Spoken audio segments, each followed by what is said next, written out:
सामाजिक क्रांति के अगुआ महात्मा ज्योतिबा फुले, आरक्षण के जन्मदाता छत्रपति साहू जी महाराज, संत कबीर, संत रविदास और दुनिया के मुल्कों में मिलत में भाईचारे का पैगाम फैलाने वाले हजरत मोहम्मद पैगंबर साहब, और आज जिनकी असीम कृपा से आज हम लोग पूरे देश में सम्मान की जिंदगी जीने का प्रयत्न कर रहे, देश के शोषित पीड़ित मजलूमों के मसीहा, अंधे को आंख, बहरे को कान, बेजुबानों को जुबान, नारी को सम्मान और इस देश को दुनिया का सबसे अच्छा संविधान देने वाले संविधान के निर्माता, दुनिया के 6 विद्वानों में एक विद्वान, एशिया का सबसे बड़ा विद्वान बोधिसत्व बाबा साहब डॉक्टर बी.आर. अम्बेडकर साहब के चरणों में नमन करते हैं। साथ ही पूरे देश में घूम घूम कर हम गरीबों को संगठित कर देश के सबसे बड़ा राज्य उत्तर प्रदेश में हम गरीबों का राज्य स्थापित कराने वाले बामसेफ, DS4 और बहुजन समाज पार्टी के सृष्टिकर्ता आदरणीय मानव श्री काशीराम साहब को भी हम नमन करते हैं। साथ ही सभी संतों, गुरुओं, पुरुषों, महापुरुषों को पुनः नमन करते हुए अपनी नेता आदरणीय बहन जी के प्रति आस्था रखते हुए आज बेतिया जिले के नौतन विधानसभा के ये बेलोनवा गांव में बहुजन समाज पार्टी के द्वारा एक विचार गोष्ठी रखा गया, जिसकी अध्यक्षता कर रहे हैं बुद्धराम जी, संचालन कर रहे हैं गौरी शंकर राम जी, सुरेंद्र राम जी, और जिला के जो अध्यक्ष हैं इस कार्यक्रम के विशिष्ट अतिथि हैं, बामसेफ के हमारे जिला अध्यक्ष हैं इंजीनियर साहब, पटेल साहब हैं, और आप तमाम लोग हैं, हमारे जिला के प्रभारी जी हैं। नाम लेने से ज्यादा समय लग जाएगा। आप तमाम उपस्थित बहुजन समर्थकों, बहुजन समाज पार्टी के पदाधिकारी, कार्यकर्ता को और घर में बैठे सुन रहे माता बहनों को मैं जय भीम, जय भारत करता हूं। साथियों, बहुजन समाज पार्टी मानवर काशीराम साहब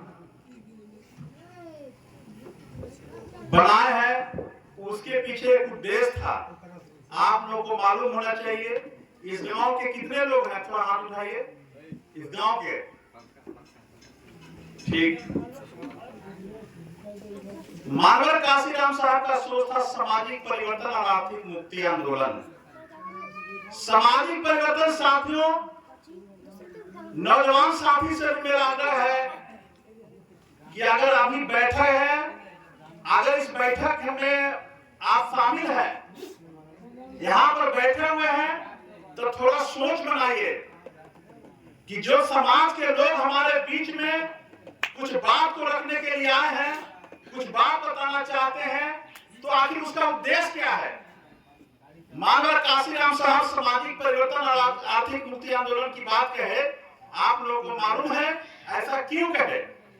आप सबको पता है सामाजिक परिवर्तन की बात आई मानवर काशीराम साहब के द्वारा। आज साथियों, हम तो चर्चा करना चाह रहे थे, आज 24 सितंबर बहुत बड़ा ऐतिहासिक दिन है। आज से 91 साल पहले 24 सितंबर 1932 को इस देश में एक समझौता हुआ था गांधी और बाबा साहब डॉक्टर अम्बेडकर के बीच, जिसको पूना पैक्ट कहते हैं। पूना में, महाराष्ट्र के पूना में समझौता हुआ था, उसको पूना पैक्ट करके उस पर चर्चा करेंगे। लेकिन हम सामाजिक परिवर्तन की बात थोड़ा सा करना चाहते हैं।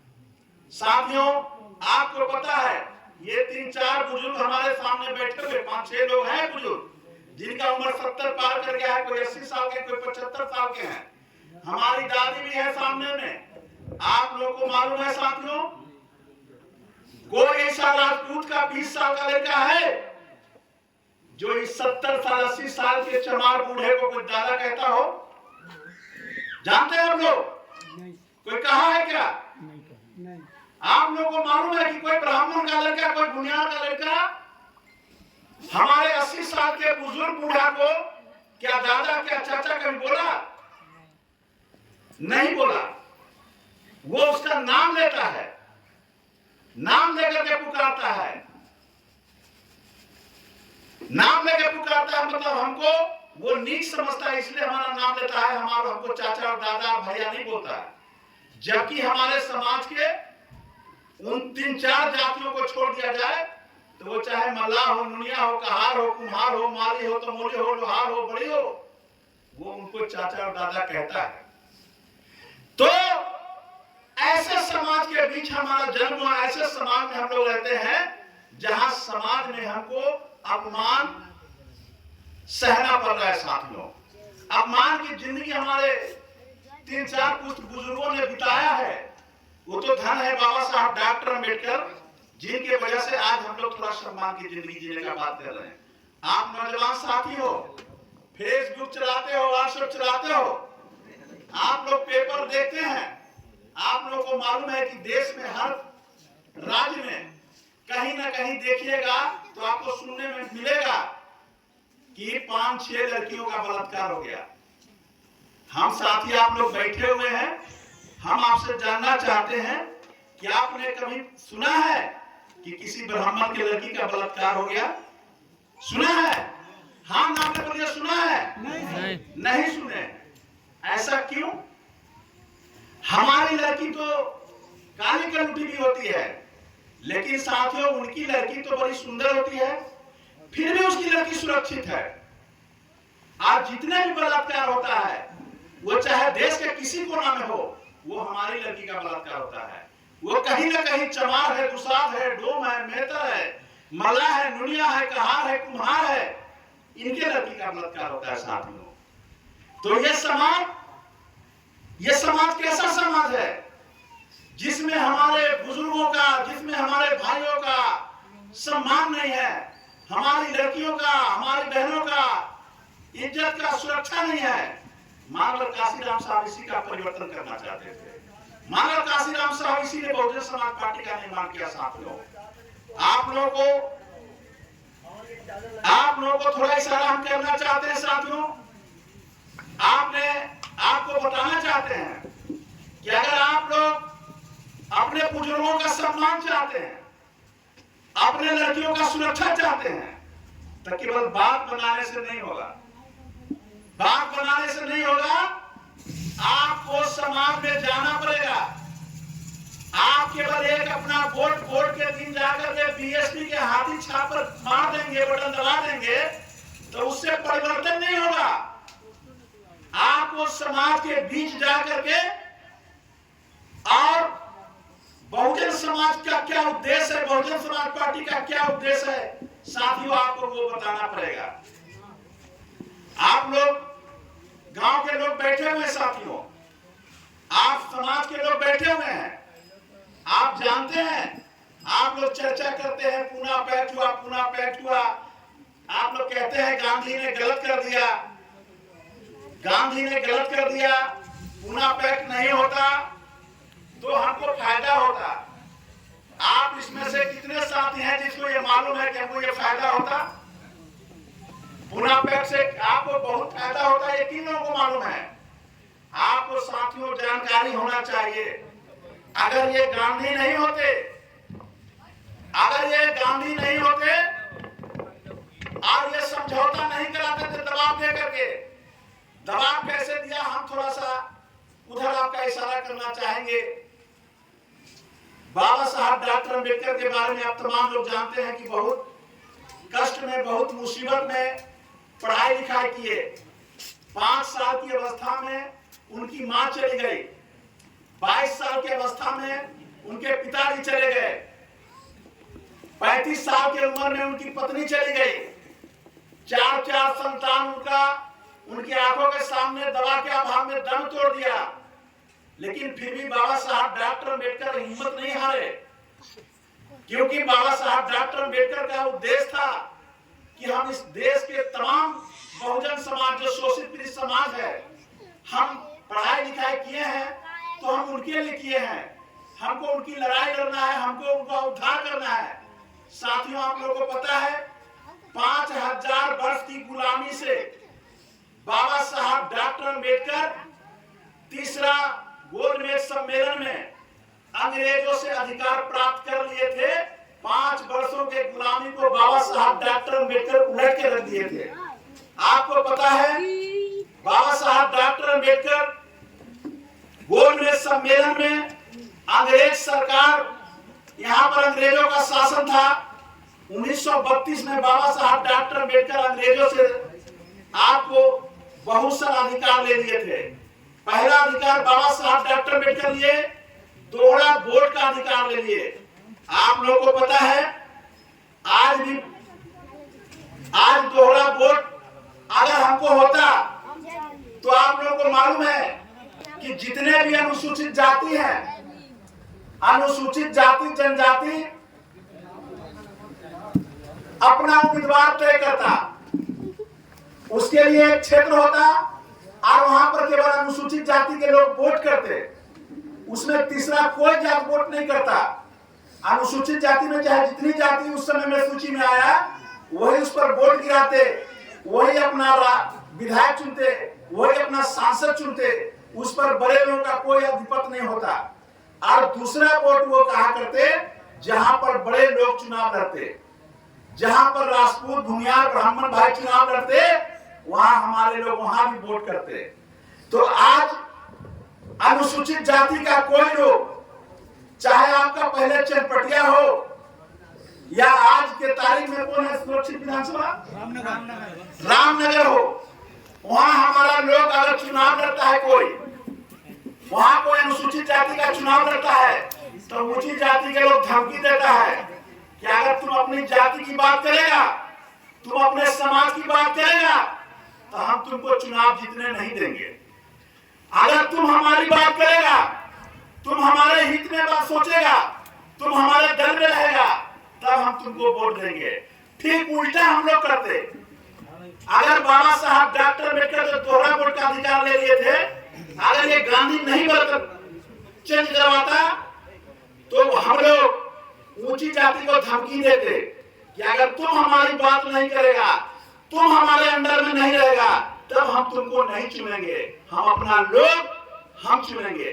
जो आज हमारा चमार डोम मेहतर राजपूत भूमियार ब्राह्मण का चमचागिरी करता है, राजपूत भूमियार ब्राह्मण का लड़का हमारा चमचागिरी करता उस समय में, अगर ये छोटा गांधी नहीं होता था।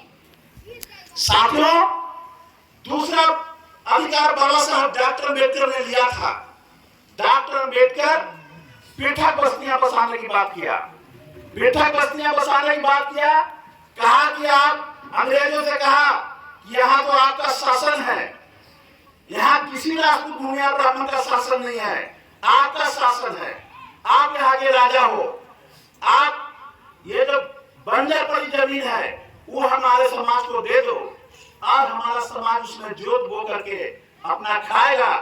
ये लोग हमसे छुआता है, हमारे परछाई से भी अलग रहना चाहता है। हम भी नहीं चाहते कि इनके साथ मिल के रहे, हम भी चाहते हैं कि अलग अपना बस्तियां बसाए, अलग हम अपना नेता बनाए और अलग हम अपना शासन करें। हम इन लोगों से अलग रहना चाहते हैं, इसलिए वो जमीन हमको दे दीजिए। साथियों, अंग्रेज तैयार भी हो गया देने के लिए, अंग्रेज तैयार हो गया, लेकिन महात्मा गांधी 1932 में जब बाबा साहब डॉक्टर अम्बेडकर को ये सब अधिकार मिल गया गोलमेज सम्मेलन में, तो महात्मा गांधी, पंडित जवाहरलाल नेहरू और उनके साथी सारे लोगों ने विचार करके, और महात्मा गांधी को उस समय में राष्ट्रपिता लोग कहते थे, उस समय में उसको भगवान मानते थे ऊंची जाति के लोग, और उसको आगे कर दिया। और महात्मा गांधी इंग्लैंड से वापस आया और पूना के नजदीक जा करके आंदोलन की घोषणा कर दिया कि नहीं, जब तक अम्बेडकर इसको वापस नहीं लेगा। अंग्रेज सरकार से कहा, अंग्रेज सरकार कहा कि मैं कुछ नहीं, मैं जो दे दिया वो दे दिया, अब तो जो भी करना है डॉक्टर अम्बेडकर को करना है। साथियों, उन लोगों ने बाबा साहब डॉक्टर अम्बेडकर को बहुत धमकी दिया, लेकिन बाबा साहब डॉक्टर अम्बेडकर किसी धमकी से डरे नहीं। लेकिन बाबा साहब डॉक्टर अम्बेडकर मजबूर हो गए। मजबूर कहाँ हो गए? आपको पता है, ऊंची जाति के लोगों ने घूम घूम कर पूरे देश में, खासतौर से दक्षिण भारत के एरिया में, वहां पर दक्षिण भारत में ब्राह्मण जाति के बहुत सारे लोग अत्याचारी लोग हैं। उन लोगों ने हमारे समाज के बहु बेटियों के साथ बलात्कार करना शुरू कर दिया, बस्ती का बस्ती में आग लगाना शुरू कर दिया, सब लोगों को परेशान करना शुरू कर दिया। तब बाबा साहब डॉक्टर अम्बेडकर मजबूर हो गए कि मैं जिसके लिए लड़ा, मैं जिसके लिए अधिकार लेकर के आया, अगर वही यहाँ नहीं रहेगा, वही सुरक्षित नहीं रहेगा, तो मैं इस अधिकार को लेकर क्या करूंगा। और साथियों, बाबा साहब डॉक्टर अम्बेडकर मजबूरी में उस पूना पैक्ट पर समझौता किया। उस पूना पैक्ट पर मजबूरी में बाबा साहब डॉक्टर अम्बेडकर समझौता किया। और समझौता करने के बाद आपको बाबा साहब डॉक्टर अम्बेडकर शांत नहीं बैठे। साथियों, शांत नहीं बैठे क्यों? वो दिमाग लगाते रहे। ये तो 32 का मामला हो गया। 1935 में दूसरा भारतीय अधिनियम बना, जिसको सेकेंड इंडिया एक्ट बोलते हैं। और उसमें बाबा साहब डॉक्टर अम्बेडकर ने हम लोग के लिए पढ़ाई लिखाई का रास्ता खुलवाया अंग्रेजों से, हम लोग को पढ़ाई लिखाई का अधिकार मिला। लेकिन बाबा साहब डॉक्टर अम्बेडकर राजपाट की तरफ ध्यान रखे हुए थे। बाबा साहब डॉक्टर अम्बेडकर सोचे कि जो अधिकार इन लोगों ने हमसे छीन लिया, वो अधिकार कैसे वापस लाएंगे। गौर करना है, आपको सोचना है, चिंतन करना है। अगर आप लोग नहीं सोचे, नहीं चिंतन किए, तो 3 पुश्त पहले आपके परदादा जैसे उनके यहाँ काम करते थे, आप मजदूरी के लिए दिन भर बैठे रहते थे, शाम में उसको मवेशी के लिए जनेरा काट के लाए, घास काट के लाए, कुट्टी काट करके दिए, आप बदले में वो मकई दिया। और वो मकई आया अपने घर में उड़वा हुआ, हमारी माँ, हमारी दादी उसको पीसी और तब रोटी बनाई। 10 बजे रात में हमने खाना खाया। वो दिन आपको आने वाला है कुछ ही दिनों में, अगर आप लोग सचेत नहीं हुए तब। साथियों, उन लोगों ने हमारे साथ जो न्याय किया, बाबा साहब डॉक्टर अम्बेडकर इसका उपाय सोच रहे थे कि हम फिर क्या करें। हम जो अधिकार अंग्रेजों से लिए, उसको तो वो छीन लिया, अब दूसरा उपाय क्या करें। बाबा साहब डॉक्टर अम्बेडकर संविधान सभा में गए। आप लोगों को मालूम है ना, अंग्रेज जब यहाँ से जाने लगा तो कहा कि हम जाएंगे, लेकिन यह चलेगा कैसे। उसके लिए संविधान सभा बना। बहुत प्रयास किया कि डॉक्टर अम्बेडकर को हम संविधान सभा में घुसने नहीं दे, लेकिन बाबा साहब डॉक्टर अम्बेडकर उस संविधान सभा में घुस गए। मुसलमान मुस्लिम लीग के सहयोग से घुस गए। बाबा साहब संविधान सभा के सदस्य बने और हम लोग के लिए संविधान में कुछ अधिकार देने की बात की है। जो भी अधिकार आज है हम लोग को बाबा साहब का दिया हुआ है, लेकिन उसमें सबसे बड़ा अधिकार एक मिला हमको दोबारा, जिस पर आप लोग गौर नहीं करते, जिस पर आप लोग सोचते नहीं है, चिंतन नहीं करते हैं। बाबा साहब डॉक्टर अम्बेडकर फिर हमारे लिए एक उपाय कर दिया। बाबा साहब डॉक्टर अम्बेडकर सोचे, राजपूत, भूमियार, ब्राह्मण ये कितने हैं? 100 में मात्र 15 लोग हैं, और 85 लोग कौन है? यही इस देश का दबा कुचला, जो शोषित है, पीड़ित है, जिसको वो लोग शोषण करके दबाए हुए हैं, जिस पर वो शोषण करता है। ये बाबा साहब डॉक्टर अम्बेडकर इस चीज को समझ गए। तो बाबा साहब डॉक्टर अम्बेडकर क्या किए? एक वोट का अधिकार, एक वोट का अधिकार उन्होंने संविधान में दर्शाया, संविधान सभा में उन्होंने लाया। एक वोट का अधिकार, जिसको महात्मा गांधी, पंडित जवाहरलाल नेहरू, पंडित गोविंद बल्लभ पंत जैसा लोग काफी विरोध किया, कहा कि नहीं, वोट गिराने का अधिकार केवल उसको होना चाहिए जो बीए पास हो। और साथियों, आप लोगों को मालूम है उस समय में बिहार में बैकवर्ड में तो कोई नहीं, एक बख्तियारपुर का ज्यादा बीए पास था, जिस समय संविधान सभा में वोट की बात चल रही थी। आज हमारे लोग कितने बीए पास रहे होंगे आपको अंदाज है। अगर वो बात उस लोगों की मान ली जाती, आज वो संविधान में आ जाता, तो क्या हमारे लोग उस समय वोट के अधिकारी होते? नहीं होते। दूसरा कहा कि जिसके पास कम से कम 10 एकड़ जमीन हो वो वोट देगा। बाबा साहब उसको भी नकारे ना। हमारे लोग तो मजदूर है, हमारे लोग तो नदी या चौर के किनारे नाला पे बसे हुए हैं, हमारे लोग पास जमीन नहीं है, ये नहीं चलेगा। वोट का अधिकारी वो होगा जिसका उम्र 21 साल हो गया हो, वो चाहे चमार हो, चाहे दुसाध हो, वो डोम हो, मेहतर हो, मल्लाह हो, नुड़िया हो, कहार हो, राजपूत हो, भूमिया हो, ब्राह्मण हो, राजा हो या फकीर हो, सबको एक वोट और एक समय उसका वैल्यू होगा, एक वोट का अधिकारी होगा। लेकिन बाबा साहब को एक वोट क्यों कहे, ये सोचना है। बाबा साहब डॉक्टर अम्बेडकर कहे कि चलो पूना में उसको तो हमसे समझौता करवा लिया, वो मेरा अधिकार छीन लिया, लेकिन फिर क्या करेंगे कि हमारा 85% हमारा लोग है, एक वोट अपने नेता को देगा, अपने उम्मीदवार को देगा और वो चुनाव जीत जाएगा। और जब वो चुनाव जीत जाएगा तो अपना राजा होगा, अपना नेता होगा, अपना मुख्यमंत्री होगा, अपना प्रधानमंत्री होगा और अपने लिए कानून बना लेगा। लेकिन साथियों, आज हम वोट किसको करते हैं?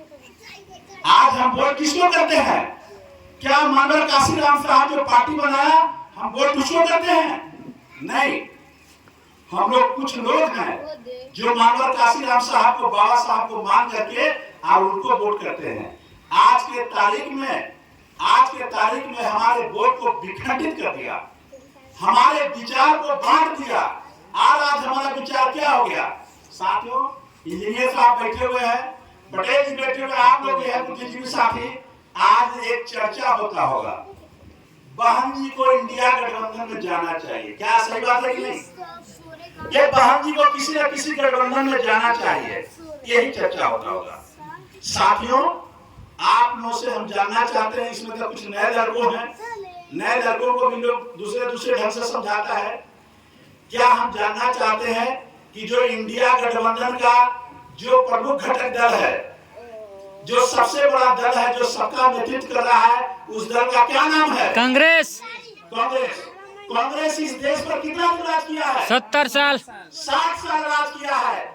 अगर 60 साल में बाबा साहब डॉक्टर अम्बेडकर के संविधान को लागू कर दिया होता, हम शोषित पीड़ित समाज को ऊपर उठा लिया होता, हमारा अधिकार दे दिया होता, तो आज हमको किसी दल की जरूरत नहीं पड़ती, बहुजन समाज पार्टी बनाने की जरूरत नहीं पड़ती। दूसरी तरफ आप कहते हैं कि भारतीय जनता पार्टी आपका संविधान भी बदलना चाहता है। संविधान बदल देगा, संविधान तो बहुत बदल भी दिया है, और अगर 24 में आ जाएगा तो हमको फिर से गुलाम बना देगा। ये सही बात है साथियों, लेकिन आप लोगों को मालूम होना चाहिए कि ये जो आप लोग चर्चा करते हैं, आप लोग समझाने आते हैं कि बहन मायावती को उस दल में, उस गठबंधन में चला जाना चाहिए, तो साथियों हम आपसे जानना चाहते हैं कि बहन मायावती न उस गठबंधन में जाके और न इस गठबंधन में जाकर के, अगर केवल ये 85% लोग जो शोषित समाज है, अगर मन बना करके एक साथ केवल बहुजन समाज पार्टी को अगर वोट गिरा दिया, तो बहन कुमारी मायावती को प्रधानमंत्री बनने से कोई नहीं रोक सकता। लेकिन नहीं गिरेगा कैसे, वो हम आपके बीच थोड़ा चर्चा करना चाहते हैं। साथियों, आप लोगों को मालूम है, आप चूंकि आप लोग बुद्धिजीवी हैं, आप लोग 3 संगठन को बहुत पहले से जानते हैं। एक है आरएसएस, दूसरा है विश्व हिंदू परिषद, और तीसरा है बजरंग दल। तीसरा संगठन है बजरंग दल। उसके बाद भी आप लोग सुने हैं संगठन का नाम, उसके बाद सुने होंगे राजपूत का संगठन कर्मी सेना, उसके बाद सुने होंगे ब्राह्मण का संगठन परशुराम सेना, उसके बाद सुने होंगे जिला में हिंदू पुत्र, हिंदू महासभा, हिंदू सेना, हिंदू पुत्र, ये दुर्गा वाहिनी वगैरह, महाकाल सेना, बहुत सारे संगठन का नाम सुने होंगे। आप दूसरी तरफ हमारे यहाँ भी संगठन है, अंबेडकर विचार मंच, रविदासिया धर्म, रविदास महासभा, निषाद महासभा, दुसाद महासभा, अंबेडकर सेना, जगदेव सेना, कर्पूरी विचार मंच, तमाम संगठन हमारे यहाँ है। एक तरफ मनुवादियों का संगठन है जो आरएसएस है, विश्व हिंदू परिषद है, बजरंग दल है, महाकाल सेना है, दुर्गा वाहिनी है, आपको कर्णी सेना है, परशुराम सेना है, और दूसरी तरफ अम्बेडकर वादियों का भी संगठन बहुत सारा है। साथियों, उसका भी एक दल है, मनुवादियों का भी एक दल है जिसका नाम भारतीय जनता पार्टी है, और अम्बेडकर वादियों का एक दल बना जिसका नाम बहुजन समाज पार्टी है। अभी साथियों, अभी आरएसएस तो बीजेपी को जन्म दिया है, तो वो तो उसको पढ़ाने के लिए, अपने बेटा को पढ़ाने के लिए सब कुछ करेगा, लेकिन विश्व हिंदू परिषद से पूछेगा, विश्व हिंदू परिषद आप लोग भी जान लीजिए कि इन दलों का, इन सामाजिक संगठनों का गठन कब हुआ? जब बाबा साहब डॉक्टर अम्बेडकर हमारी लड़ाई तेज कर दी अंग्रेज सरकार से, तो बाबा साहब को कमजोर करने के लिए 1925 में दो संगठन बनाए इस देश में। एक का नाम आरएसएस और दूसरा का नाम वामपंथी कम्युनिस्ट।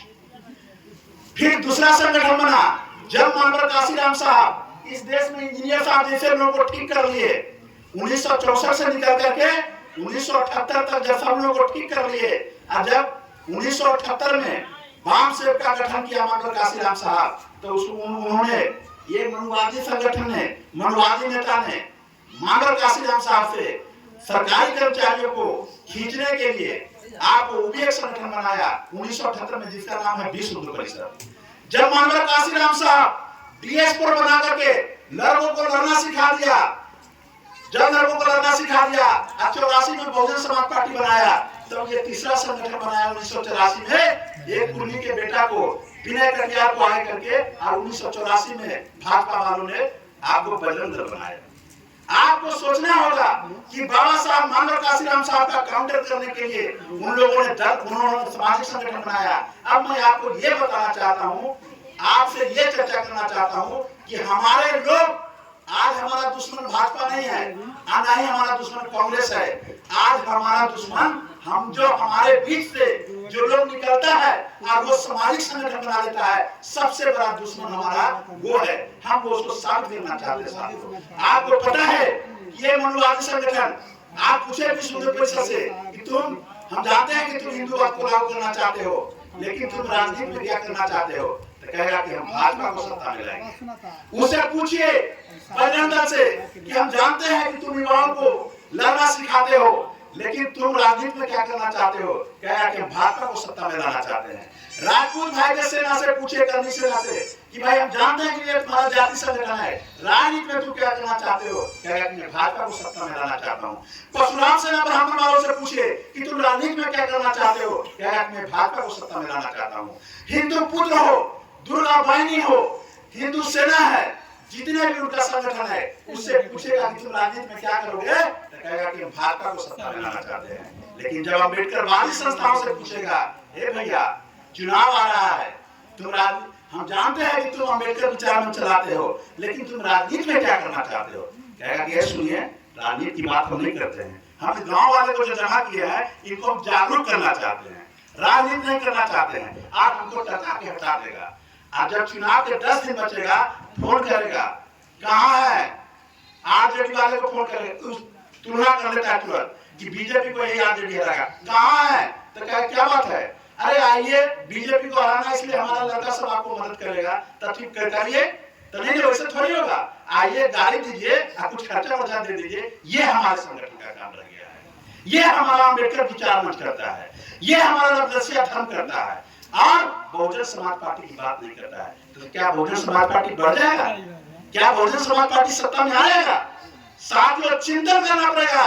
सामाजिक संगठन समाज को जगाने के लिए रहे, लेकिन बहुजन समाज पार्टी मेरा राष्ट्रीय संगठन है, मेरा राष्ट्रीय दल है, मेरा ये राजनीतिक संगठन है। अगर हम इसको वोट नहीं करेंगे तो हमारा नेता नहीं जीतेगा, हमारा नेता नहीं जीतेगा तो बहन कुमारी मायावती प्रधानमंत्री नहीं बनेगी। साथियों, दूसरी तरफ इशारा आपको करना चाहते हैं, आपका कोई चमार खड़ा हो जाएगा बेतिया में, आपको कोई चमार को टिकट दे देगा बीजेपी, यहाँ से जीत के जाएगा तो क्या करेगा? किसको वहां प्रधानमंत्री बनाएगा? मोदी को। मोदी को। अगर आप लालू यादव के कैंडिडेट को, लालू यादव को चमार को दे देगा टिकट, नीतीश कुमार को चमार को दे देगा टिकट, आइए चुनाव जीत के जाएगा तो किसको प्रधानमंत्री बनाएगा? राहुल गांधी को। राहुल गांधी को। और हम केवल कि हम किसी राजपूत को देते हैं बेतिया में टिकट, और ये यहाँ से चुनाव जीत के जाएगा तो वहाँ प्रधानमंत्री किसको बनाएगा? बहन जी को, बहन मायावती को बनाएगा। साथियों, ये चिंतन करना पड़ेगा कि मेरा दोस्त कौन है और मेरा दुश्मन कौन है। अगर इतना आप लोग समझ लिए तो बात हमारी बन जाएगी। लेकिन केवल आपको वोट गिराने से नहीं होगा। नौजवान साथी को, और आप जितने भी पुराने साथी हैं, जितने भी सोचने वाले समझने वाले साथी हैं, उनको बहुजन समाज पार्टी के लिए आपको आगे निकलना पड़ेगा। साथियों, एक बात के साथ हम अपनी बात को समाप्त करेंगे क्योंकि हम ज्यादा बात नहीं करना, हम तो चाहते थे कि आरक्षण पर हम विस्तार से चर्चा करें आप लोगों के बीच कि आरक्षण की उत्पत्ति बाबा साहब डॉक्टर अम्बेडकर कैसे हमारे बीच लाए और आरक्षण किन लोगों को मिलना था और किन को नहीं मिला। और आज आप लोग जानते हैं कि बहुत सारे लोग आरक्षण की मांग करते हैं। आज मलाहो का था कि हमको अनुसूचित जाति बना दो, लेकिन अनुसूचित जाति केवल बना दो, उसके साथ हम बैठना नहीं चाहेंगे, उसके साथ हम खाना नहीं चाहेंगे।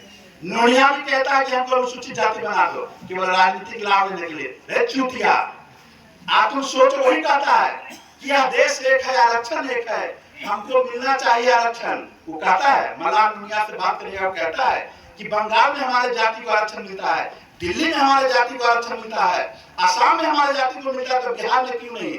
तो ये तो तुमको समझना है कि तुमको क्यों नहीं मिला। जब बाबा साहब डॉक्टर अम्बेडकर आरक्षण दिलवाने की बात कर रहे थे, आरक्षण के लिए समझा रहे थे, तब तुम कह रहे थे कि नहीं नहीं, हम तो निषाद राजगो के खानदान है, हम मल्लाह से हम चमार नहीं बनना चाहते हैं। आपने कहा कि हम नाम नहीं लिखवाना चाहते, हमको नहीं चाहिए। नुनिया कहा कि हम तो ये पृथ्वीराज चौहान के खानदान है, हमको चमार नहीं बनना है। कुम्हार का हम प्रजापति के खानदान के है, हमको चमार नहीं बनना है। तो जब नहीं बनना है तो लाभ कहाँ मिलेगा? तो ये समझना पड़ेगा। हम उस पर विशेष चर्चा करना चाहते थे, लेकिन चूंकि साथी समय नहीं है, हम आपसे एक आग्रह करना चाहते हैं। जो लोग बैठे हुए हैं, आप लोग जान लीजिए, मेरा नाम धर्मेंद्र साहनी है, हम रहने वाले वैशाली जिला के फतेहपुर प्रखंड के हैं। आप लोग पूरे बिहार में आप लोग नहीं बता सकते हैं कि कोई लोग जाकर के मुझे बहुजन समाज पार्टी समझाया है।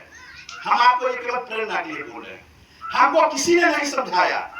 बाद में हमारी जान पहचान हुई, आपको सेक्शन अफसर थे जल संसाधन विभाग में, आपके यहीं के आपके मझोलिया के नाम क्या था उनका, लक्ष्मी राम जी। वो बाद में हमको जब हमने अपना विचार रखा तो उन्होंने कहा, साथियों हम इसलिए बोले कि हमको किसी ने नहीं समझाया है। काम करने वाले लोग अगर तैयार हो जाए तो उनको किसी की समझाने की जरूरत नहीं पड़ेगा। अगर जो आदमी मन में ठान ले कि हमको समाज को आगे करना है, जो आदमी ठान ले कि हमको शासन सत्ता लेना है, तो उसको समझाने की जरूरत नहीं है, उसको किसी की आवश्यकता नहीं पड़ेगी। आप लोग मालूम है इस देश में पोटा कानून बना था, आप लोगों को मालूम है 2000 में अटल बिहारी वाजपेयी एक पोटा कानून बनाए थे। आप पोटा कानून इस देश में केवल मुसलमानों पर लागू होता था, केवल मुसलमान को आतंकवादी घोषित करने के लिए पोटा कानून बनाया था। लेकिन आप लोगों को पता है एक हिंदू पर भी पोटा कानून लगा, 2 हिंदू पर लगा, हम वो आपको बताना चाहते हैं। आप लोगों को मालूम है जब बहन कुमारी मायावती 2002 में तीसरी बार मुख्यमंत्री बनी, बहन मायावती उत्तर प्रदेश में 2002 में तीसरी बार मुख्यमंत्री बनी, तो इसी जुलाई के महीना में, जुलाई अगस्त महीना चल रहा था, हम लोग बीबीसी सुनते थे उस समय में। हम उस समय में आरजेडी के कार्यकर्ता थे, हम रात में बीबीसी सुने। अभी मायावती उस समय में भाजपा और बसपा दोनों का गठबंधन का सरकार था, तीसरी बार उत्तर प्रदेश में, दूसरी बार था, एक बार तो मुलायम सिंह के साथ बना था, वो तीसरी सरकार थी बहन जी का। और भाजपा के सहयोग से सरकार था, केंद्र में अटल बिहारी वाजपेयी प्रधानमंत्री थे। हम लोग रात में सुने 7:30 में कि अभी मायावती अपने मंत्रिमंडल का इस्तीफा करा करके राज्यपाल से मिली और कहे कि विधानसभा को भंग कर दीजिए। और कहीं बिहार में उस समय आप लोग जानते हैं कि बीबीसी के संवाददाता मणिकांत ठाकुर थे और उत्तर प्रदेश में रामदत्त त्रिपाठी बोला अभी मायावती विधानसभा भंग करने का सिफारिश कर दी और कहे कि लात मारती हूं ऐसी कुर्सी को जिस कुर्सी पर बैठ करके हम अपने समाज की रक्षा नहीं कर सकते। हमने सुना उस समय में बिहार में आप देख लीजिए 2002 में बिहार में बहुत ज्यादा लोगों का हत्या हो रहा था। राबड़ी देवी यहाँ की मुख्यमंत्री थी। हम सोचे कि एक तरफ राबड़ी देवी अपना शासन सत्ता बचाने के लिए जाटों का कत्लेआम किए हुए है और दूसरी तरफ वो चमार की बेटी अपने जात को बचाने के लिए कहते कि लात मारती हूं ऐसी कुर्सी को। ये तो नेता बहुत अच्छा है। साथियों, राजा भैया के आतंक से बहन जी परेशान थी और राजा भैया को बहन जी गिरफ्तार की थी। आपको बहन जी गिरफ्तार जब उसको किया पोटा लगाए तो वही अटल बिहारी वाजपेयी राजनाथ सिंह के नेतृत्व में राजपूत लोग गया। आप अटल बिहारी को कहा कि राजा भैया को छुड़ाइए नहीं तो सरकार गिराइए। अटल बिहारी वाजपेयी बहन जी को फोन किया कि राजा भैया को छोड़ दो। बहन जी कहे कि हम राजा भैया को नहीं छोड़ सकते, क्योंकि वो हमारे समाज को परेशान करता है। तो वो कहा अटल बिहारी वाजपेयी कि कल तुम्हारी सरकार गिर जाएगी अगर आज नहीं छोड़ोगे। इसी पर बहन मायावती बोली कि हमको ऐसी सरकार नहीं रखना है, लात मारती हूँ ऐसी कुर्सी को जिस कुर्सी पर बैठ करके अपने हम जात के समाज का कल्याण नहीं कर सकते। और बहन जी इस्तीफा कर दी साथियों, तो हमको लगा कि अरे ये तो नेता बहुत बड़ी नेता है और ये तो समाज के लिए लड़ना चाहती है। मैं रात भर हमको नींद नहीं आया। मैं कल सवेरे उठा और एक जगदीश राम मेरा साथी था कार्यकर्ता आरजेडी का, मैं उसके घर गया और हम कहे कि आज से हम लोग को आरजेडी का काम बंद कर देना है।